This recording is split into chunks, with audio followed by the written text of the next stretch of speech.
Eu quero refletir com vocês sobre o Salmo 46. Esse salmo diz assim: Deus é o nosso refúgio e fortaleza, socorro bem presente na angústia.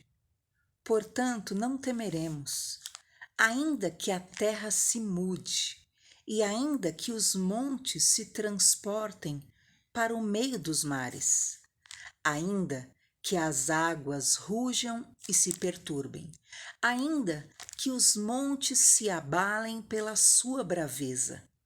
Há um rio cujas correntes alegram a cidade de Deus, o santuário das moradas do Altíssimo. Deus está no meio dela, não se abalará. Deus a ajudará já ao romper da manhã. Queridos, esse salmo é muito atual, né? Ele nos mostra da importância de nós entendermos e vermos a Deus como o nosso refúgio. Ele foi escrito pelos filhos de Corá, ou Coré, como você preferir.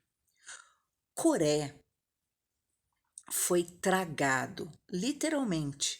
A terra se abriu e tragou a Corá e tudo que ele tinha, e os seus. Porém, os filhos de Coré, eles eram extremamente ligados a Deus. Eles serviam no templo. E tanto que você percebe que eles estavam aqui, escreveram esses salmos, e eles dizem: Deus é o nosso refúgio e fortaleza. Por isso, nós não temeremos, ainda que a terra se mude. Por que ele fala isso, né? Porque eles viram a terra se abrindo e engolindo aos seus familiares, tragando a sua própria família. No entanto, isso não abalou a sua segurança, a sua fé em Deus. E pelo contrário, ele não foi contado com aqueles que desceram à sepultura daquela forma, porque eles eram duros de coração, eles eram totalmente insolentes, totalmente cheios de dureza em si, não se curvavam ao que Deus falava, ao que Deus determinara, ao que Deus usara, até o próprio Moisés para ministrá-los. Então, eles tiveram esse fim devido, na verdade, à intransigência do coração deles, junto com a indolência e a resistência. Mas, como os filhos de Coré, eles tinham um espírito diferente, um coração diferente. Eles reverenciavam a Deus, eles honravam a Deus, eles respeitavam a Deus. Então eles diziam, e eles disseram, como vocês leram no Salmo 46, ainda que a terra se mude, ainda que os montes se transportem para o meio do mar. Quando ele fala a terra se mudar, ele não está se referindo somente ao fato da terra se abrir, mas literalmente, né? Como se o globo terrestre pudesse ser mudado de lugar. Como se o mundo pudesse ser removido, o planeta Terra. No entanto, eles se sentiriam ainda seguros, por quê? Porque eles estão e estavam refugiados em Deus.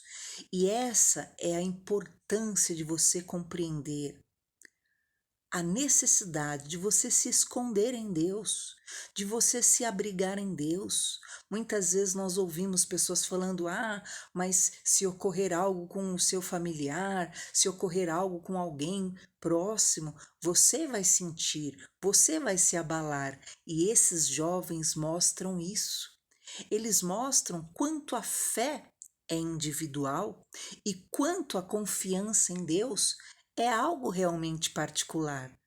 Algo havia ocorrido com a própria família, com o próprio sangue deles, porém não afetava a fé deles no eterno e soberano Salvador. As coisas podem ocorrer ao redor. Os montes podem se abalar. Você sabe o que é um monte ser transportado para o meio do mar? Quer dizer, né? O monte ser removido, a terra pode se mexer, como se fosse, na verdade, né, um grande terremoto, mas isso não os abalava. E essa é uma das características importantíssimas que nós devemos buscar em Deus, porque o Senhor nunca nos prometeu a paz deste mundo. Ele diz que neste mundo haveriam aflições. Nós teríamos aflições neste mundo. Então, o mundo estaria sujeito a tudo isso que nós estamos vendo, a esse caos, a esses transtornos, a essas injustiças, a estas circunstâncias difíceis. Mas isso que ocorre no exterior não pode abalar o nosso interior, a nossa fé. Por quê? Porque nós devemos estar seguros em Deus, porque a nossa vida é dirigida por Deus. Todos nós estamos sujeitos às mais variadas emoções. Continuamente você está sujeito, né, a vivenciar uma série de emoções: alegria, amor, satisfação, tristeza, raiva, frustração. É, podem ocorrer várias emoções durante um dia. Porém, é o modo como você vai lidar com as tuas emoções que vai determinar a tua saúde mental, que vai determinar a tua paz interior. E esses jovens, eles tinham essa ação por causa da fé, eles estavam seguros, eles eram saudáveis mentalmente, emocionalmente, espiritualmente.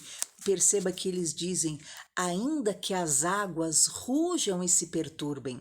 Quer dizer, ainda que houvesse do lado de fora, sempre, queridos, é do lado de fora, ainda que do lado de fora ocorram, né? Ainda que as águas rujam e se perturbem, imagina o rugido das águas, a turbulência das tempestades, ainda que os montes se abalem, queridos, eles se consideravam inabaláveis. Por quê? Porque Deus era o refúgio deles. Perceba quando ocorre uma grande tempestade. Tem ocorrido bastante aqui em São Paulo, não é verdade? E de repente você está num lugar seguro, você na hora fala: meu Deus, que tempestade é essa? Que estrago que ela deve estar fazendo lá fora. Mas, Senhor, como eu me sinto seguro aqui. Por quê? Porque você está num lugar seguro. Quando você está num lugar alto, e Deus é esse refúgio, Deus é essa fortaleza, Ele é este socorro na hora da angústia, na hora da tribulação. Então, ainda que as águas rujam, ainda que externamente haja um mar bravio contra a tua vida, um mar bravio no mundo, todavia você não vai se mover na sua paz interior. Por quê? Porque você está refugiado em Deus. Quando ocorre de ordem natural uma tempestade externa e você está seguro em um lugar alto, você se sente seguro, não é verdade? Então, assim deve ser na sua vida espiritual. Ocorrerão bramidos das ondas externamente, ocorrerão barulhos, problemas sempre ocorrerão. No mundo tereis aflições, mas dentro de você que haja paz, que haja luz. Nós precisamos, queridos, alcançar esse mesmo espírito, esse mesmo sentimento e esta mesma vida com Deus. Não é uma fé contemplativa, né? Lindo, lindo, lindo és somente. Jesus não é alguém para ficar sendo só contemplado e como se ele fosse ali, né, imóvel. Ele não é o nosso bibelô que nós colocamos nos braços e refugiamos no ombro e dizemos: olha, encosta aqui, né? Deixa o que você quer proteger, que você fica ali cheirando e beijando. Não. Ele não é também, queridos, aquele que está pendurado ali naquele crucifixo, como muitos o, o veem dessa forma. Eu até peguei esse aqui, ó, para você ver.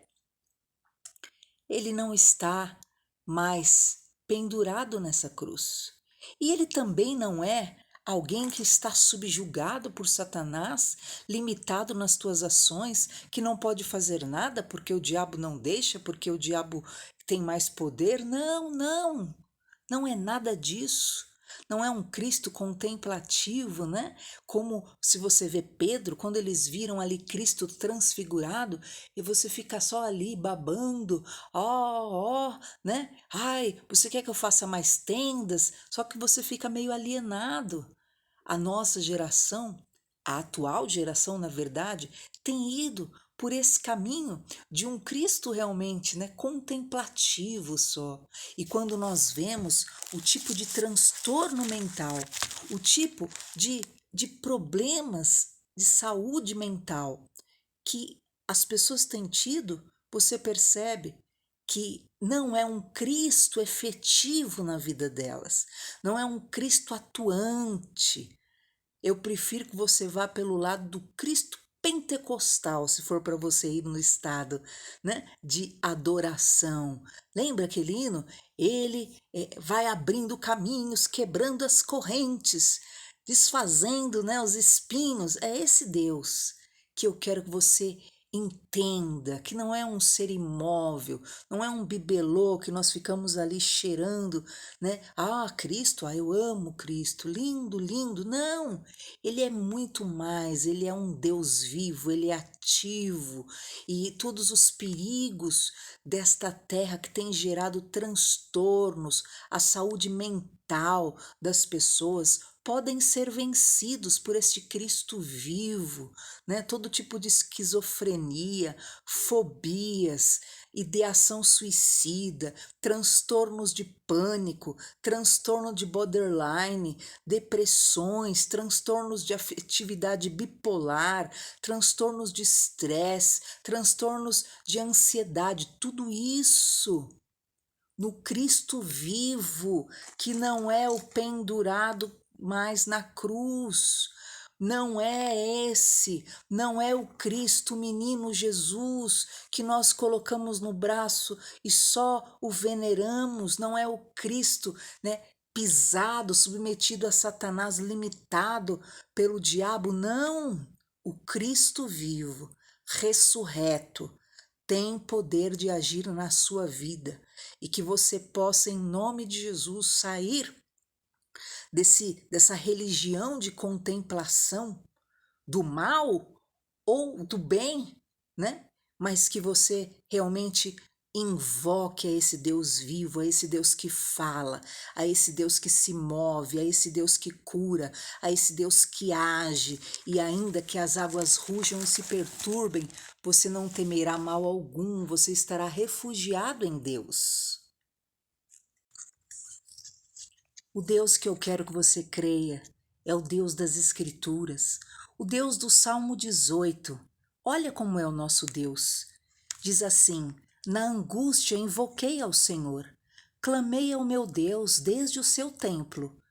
Ele ouviu a minha voz, aos seus ouvidos chegou o meu clamor perante a sua face.